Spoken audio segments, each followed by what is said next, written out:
நம் இந்திய தேசத்தின் எல்லையை கண் அயராது காத்த தமிழகத்து எல்லைச் சாமிகளுக்கு வணக்கங்களையும் வாழ்த்துக்களையும் தமிழக முன்னாள் படைவீரர்கள் மற்றும் வீரமங்கையர்கள் நல கட்டமைப்பின் அனைத்து நிர்வாகிகளின் சார்பாக தெரியப்படுத்திக் கொள்கிறேன். சேலம் மேட்டூர் திரு பி.வி.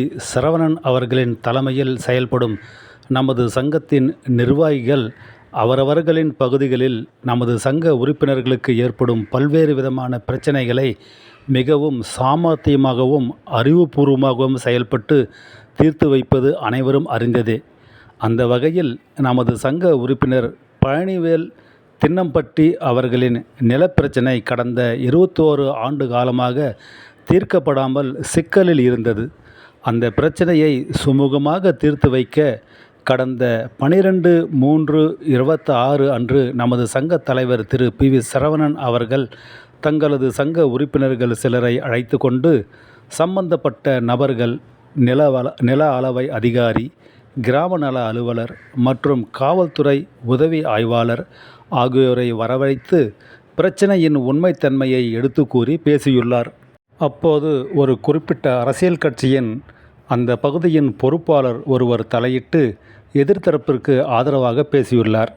உடனே நம் சங்க தலைவர் சரவணன் அவர்கள் அதே கட்சியின் மேல்மட்ட பொறுப்பாளர் ஒருவரிடம் தொலைபேசியில் பேசி அவர்களின் தலையீட்டையும் முறியடித்து உள்ளார்.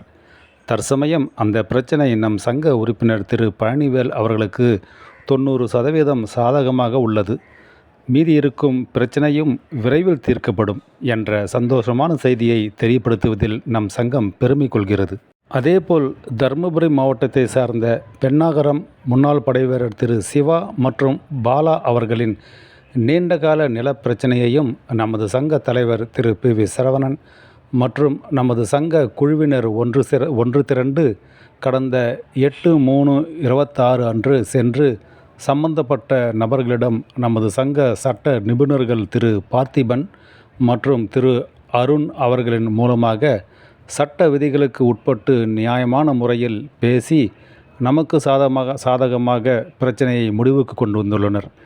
இவை அனைத்தும் நம் ஒற்றுமையின் காரணமாக மட்டுமே சாத்தியப்பட்டது. இந்த உண்மையை அனைவரும் உணர வேண்டும் என்பதற்காக மட்டுமே இந்த பதிவு. ஒற்றுமையால் அனைத்து பிரச்சனைகளுக்கும் தீர்வு காணலாம். வாருங்கள் தோழர்களே, ஒன்றுபட்டு முன்னாள் படைவீரர்கள் சமுதாயத்தை மாநில அளவில் உருவாக்குவோம். நன்றி, வணக்கம். வந்தே மாதரம். ஜெய் ஹிந்த்.